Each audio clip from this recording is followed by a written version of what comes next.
patëm një konsensus për të thënë vërtet në dy komisionin, Komisionin e Financave dhe të Buxhetit, ku unë jam nënkryetari i këtij komisioni, gjithashtu në Komisionin e Strehimit Social patëm një konsensus që do t'i hiqej dy pikëshi i komunitetit LGBT, do t'i ishte me 0 pikë, por me 0 pikë nuk do të thotë diskriminim, do të thotë që ne po japim shanse të barabarta njësoj me çiftet e tjera që të futemi në garë.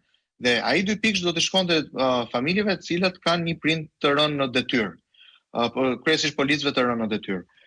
Pasi u miratua dhe kaloi në këto dy komisione në mbledhjen e Këshillit Bashkiak, socialistët me sa duket ndruan mendjen.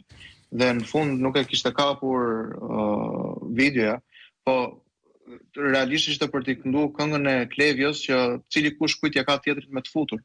Sepse në komisione bëjnë gjë tjetër, pastaj vjen pjesën Këshill Bashkiak, miraton një gjë tjetër dhe sërish i dhan pikë komunitetit LGBT dhe i hoqën pikën që u dhan në Komision Financave familjeve të policëve të rënë në detyrë.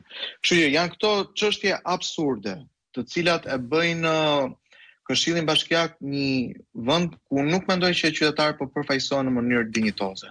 A ka njerëz të mirë edhe nga radhët e PS-s? Shiko, thellë mendoj që edhe mund të ketë, por në fund të ditës edhe mund të ketë. Mirë e the, zoti Pa, edhe mund të ketë, por janë me pikatore 1 në 1 milion.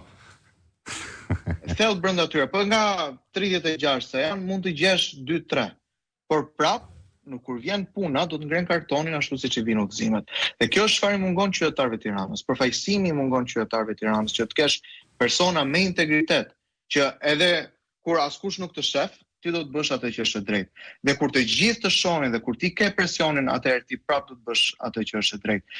Personalisht un kam 4 muaj që më refuzohet fjala për diskutime në seancën e Këshillit Bashkiak. Kryetarja Fino ka treguar një mos kompetencë dhe një paaftësi për të drejtuar mbledhjen e Këshillit Bashkiak, ku gjithmonë në fund degeneron në debat së bashku me kryetarin e komanduar të Këshillit Bashkiak, e cila është e paaftë për të përgjigjet për pyetjet të cilat i drejtohen dhe janë detyruar pastaj të kalojnë direkt në votim. Dhe paradoksi më i madh që kishim mbledhjen e fundit të Këshillit Bashkiak ishte hajde votojmë shpejt, hajde i japim pikët LGBT-s që të shkojmë dhe të hamë